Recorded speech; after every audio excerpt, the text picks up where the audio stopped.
Science is constantly evolving, with scientists coming from all walks of life and all backgrounds. However, it is extremely common for humans to unknowingly arrive at a conclusion and work backwards rather than the other way around. Everyone does or has done so, as is the case with time. With that having been said, let's get right into it. Time is an abstract concept. You can't experience it directly, and never will. Why do I say this, you might ask? I experience time always, and the word time is used, well, all the time. The answer is very simple. Time is to continued existence what mathematics is to quantity, but we'll come back to that. Let's unpack mathematics.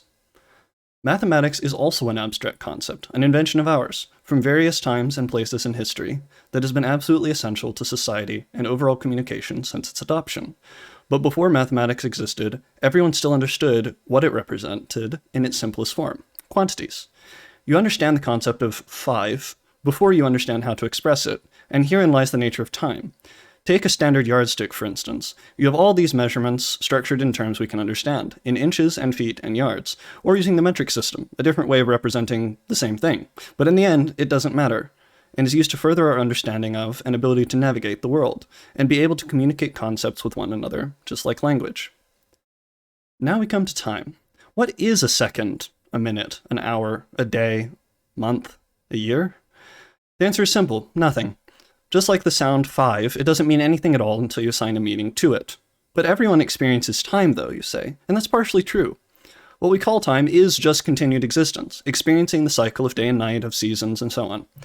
How you structure it is merely convenience. In reality and in fiction, time is measured differently, depending on what culture you come from, such as in summers or in floods, but in the end, it's all the same.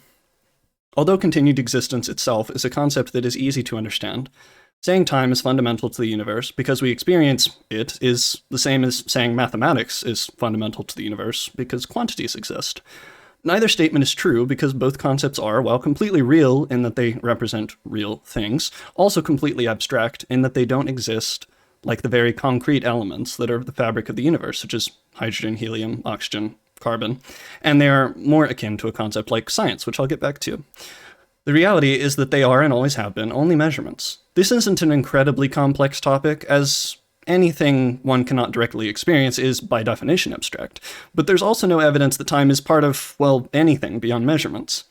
This brings us to time in science. The theory of relativity states that time is the fourth dimension, with the first three being height, length, and width, referring to a given object's location in space, and time referring to when it is in that location, with the four combined making up what's called spacetime, or as it's commonly stated, the spacetime continuum, as there are no gaps in time.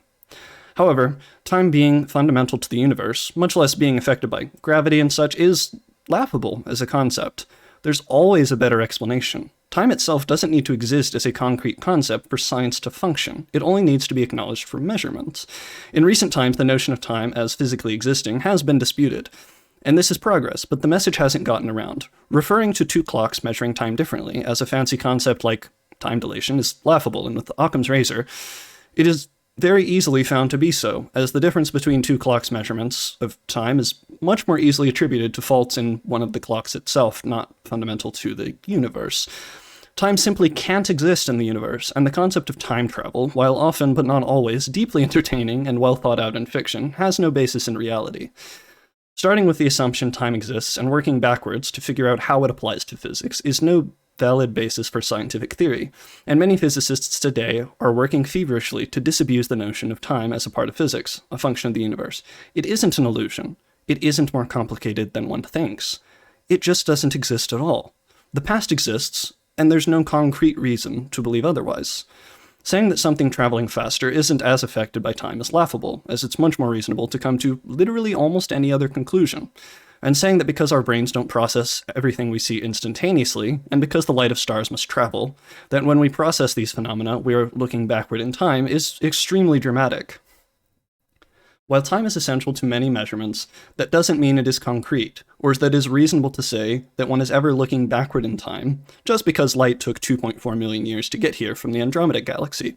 While it's true that it's amazing to think about that fact, and it's reasonable to say, wow, I'm seeing something as it was 2.4 million years ago, bringing time into the equation as any sort of determining factor is just simply incorrect beyond the fact it took time to get here.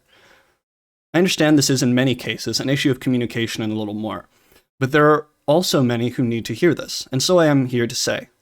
Time doesn't flow in any direction, or do anything. Time doesn't exist. It's not complicated. I hope you enjoyed this video, and if you did, please leave a like and or share to help others see, and subscribe if you'd like to see more videos at some point. Thank you for watching, and I hope you have a nice day, night, or whatever time it is where you are. Take care.